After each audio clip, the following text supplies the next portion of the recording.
यहाँ की भारत की सरकार जो है वह निश्चित रूप से विदेशी देशों के हाथ में खेल रही है। भारत की एकता, संप्रभुता वो खतरे में है और विदेशी जो धन है उसको यहाँ के खुदरा व्यापार में जो अनुमति दे रहे हैं व्यवसाय की, वो ईस्ट इंडिया कंपनी जैसा काम है। हिंदुस्तान के लोगों का श्रम, हिंदुस्तान का खेत, यहाँ का खलिहान, यहाँ का उत्पादन और उस पर उत्पन्न होने वाली आय है वह यूरोप के देशों में श्रीमती सोनिया गांधी भेजना चाहती है।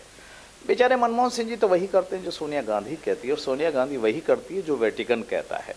दूसरा मेरा ये मानना है कि 2 ईसाई देश और ये बाकी जो शेष जितने भी और माइनॉरिटी के कंट्रीज हैं वे सब मिलकर के हिंदू को आतंकवादी घोषित करना चाहते हैं ताकि देश और दुनिया के अंदर यह हिंदू पे आक्षेपित कर सके। ये एक बहुत दूरगामी षड्यंत्र है जिसकी क्रियान्विति वेटिकन वाले लोग और जो मिशन है वो श्रीमती सोनिया गांधी के मार्फत उसकी क्रियान्विति हिंदुस्तान में करना चाहती है। इसलिए एक बहुत बड़ा खतरा है इस देश के 85% हिंदुओं को आतंकवादी कहना और भारत के गृह मंत्री का कहना, राहुल गांधी जी और सोनिया गांधी जी की उपस्थिति में कहना और इनका एक भी शब्द न बोलना, ये निश्चित रूप से एक सोची समझी चाल के तहत ये सब कुछ हो रहा है। ये तो हर मास्टर्स वॉइस है। सुशील कुमार शिंदे की खुद की कोई अपनी आवाज़ नहीं है। और चौथा मेरा कहना है कि देश में जितनी बड़ा भ्रष्टाचार है, जितना देश में लूट और खसोट मची है, चाहे 2G घोटाला हो, चाहे कोल का स्कैम हो, चाहे अभी हेलीकॉप्टर का घपला है, चाहे कॉमनवेल्थ कंट्री का आया है, अब तो कोई दिन ऐसा नहीं कि जिस दिन कहीं ना कहीं भ्रष्टाचार का बड़ा एक खुलासा नहीं हो रहा हो।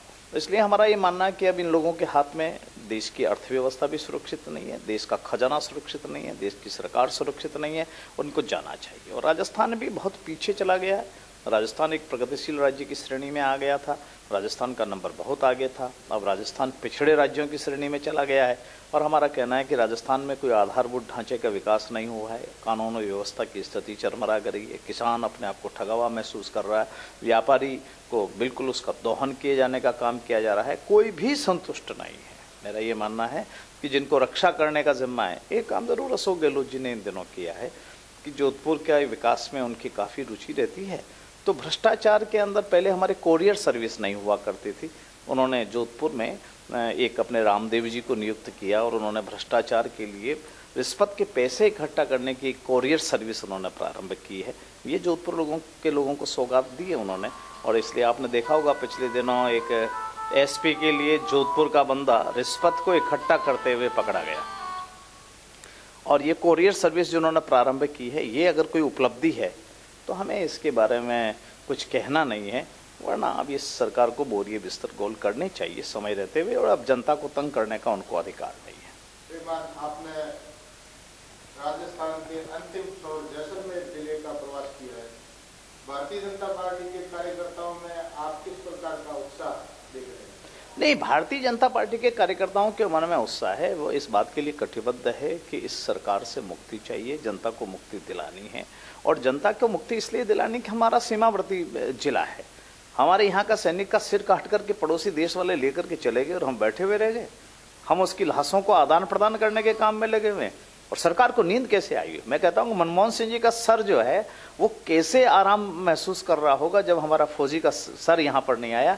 मतलब बलू चांपावत यहाँ तो था जो अमर सिंह का शाहजहां के यहाँ से आगरा के किले में से सर लेकर के आ गया था। अब हमारा ये कहना है कि सरकार को नैतिक अधिकार नहीं है, तो सूरों का वीरों का प्रदेश रहा है और इसलिए मैं जैसलमेर जिले से ये आह्वान करना चाहता हूँ कि अब बलू चांपावत जैसा व्यवहार करने वाली सरकार आनी चाहिए जो पाकिस्तान से हमारा जो सैनिक है उसका सिर को ला सके। मेरा ऐसा मानना है। वसुंधरा जी की जो आने वाली सरकार के लिए लोग आशा करते हैं, उसका इस क्षेत्र के अंदर कब प्रवास होने वाला है? नहीं, हमने राजस्थान के सारे जिलों से अभी हमारी सारे जिला अध्यक्षों की बैठक हुई थी संभागवार, और उसमें हमने उनसे कहा कि वो अपने जिले में बैठ करके अपने वसुंधरा जी के प्रवास के कार्यक्रम कैसा चाहते हैं उसके बारे में वो सुझाव भेजें। मैं निश्चित रूप से 2-3 दिन में उनके सुझाव आ जाएंगे और श्रीमती वसुंधरा राजे जी अपने वरिष्ठ नेताओं से परामर्श करके, पार्टी की टीम के साथ परामर्श करके उसको अंतिम रूप देगी। पर निश्चित रूप से जैसलमेर क्षेत्र में उनका प्रवास होगा।